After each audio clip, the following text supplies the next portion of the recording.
Speaker. It's a pleasure to follow the Honourable Lady. This budget is the government's attempt to make a turn in the road. Gone are the logic, the rhetoric and the assumptions that have driven UK spending policy for the last decade. If nothing else, it's a testament to the party opposite's capacity for reinvention and its hunger for power.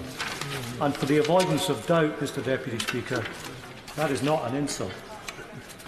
In truth, the Chancellor had little choice but to change course, because the backdrop to the budget was a flat economy and anaemic forecast for future growth, and that is even before the impact of the coronavirus.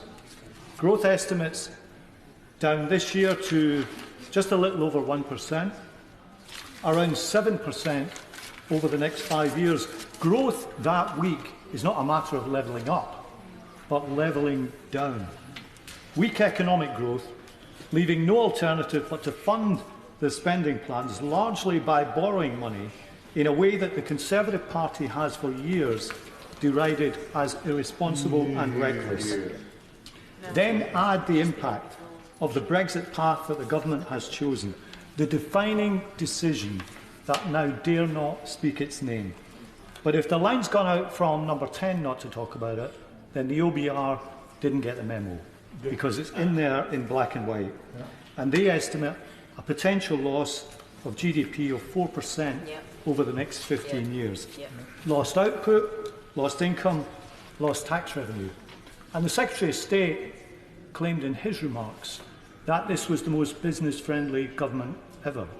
In truth, this is the first government in living memory to relegate economic prosperity behind issues of sovereignty. That's not a claim from me. That is a policy set out by the Prime Minister and by his chief Brexit negotiator. So in more ways than one, this budget is just starting to fill in a hole that the government has dug for itself. And if low interest rates allow the government to borrow for investment, that was also true some years ago when they derided suggestions to do so. Of course, new investments in infrastructure are welcome and long overdue, certainly in places like the Black Country, where we have too many derelict factory buildings, too much unused development land and too much unremediated land. All of it standing as physical reminders of the lack of investment over the Tory years.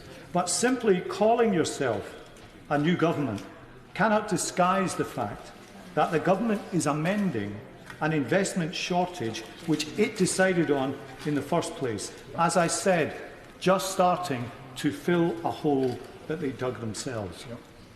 Carbon capture and storage has been announced and abandoned almost as many times as the A303 project at Stonehenge, but neither of them have been announced quite as often as a potholes fund. The Albert Hall should have been well and truly filled by now with these announcements. So we have heard a lot of this before, and it could and should have been started years ago, but it would still be complacent for my party to rest on these criticisms alone, because this is a shift in fiscal strategy. There is no doubt about that, and responding to it will require more than reaching for the same slogans as before. There's been much talk in recent months about what constitutes a good opposition. Well, the first step is to oppose the government and the Conservative Party you actually have in front of you, rather than the one that you wish it was. When your opponent has adapted, you have to adapt too, and that's something that we must do. So infrastructure investment is definitely needed, but addressing regional inequality is about people and the life chances that they have. Where you were born, where you live, what kind of family you come from, these things should not limit your opportunities and your chance to make the most of your life. So alongside the bricks and mortar, we need a deep-seated effort to tackle educational inequality, good quality affordable childcare to make sure parents can take up jobs, early years effort to tackle the appalling development gap that afflicts some children even by the time they start school. Second chance skill training to equip people for a new labour market. Give people the tools they need to reach their full potential. Support the social mobility needed to break through the charm circles that still characterise too many of the professions and too many of the best jobs in this country. If there really is to be levelling up, it's about a lot more than tarmac and concrete.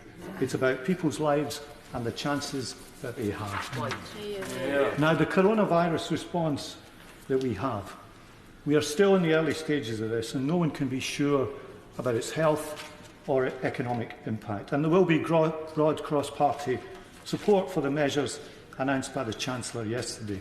Though, of course, we will continue to press that there be no penalty for those who choose to do the right thing, whether they are self-employed or on a non-permanent contract or anything of that nature. That takes us so far, but this is a global pandemic and has now been defined as such. But where is the global leadership in tackling this? Where is the coordinated economic response? Where is the concerted effort from world leaders to act together to face a virus that respects no borders? It is hard to escape the conclusion that had this virus erupted a decade ago, there would have been a will to have a much more international response to this.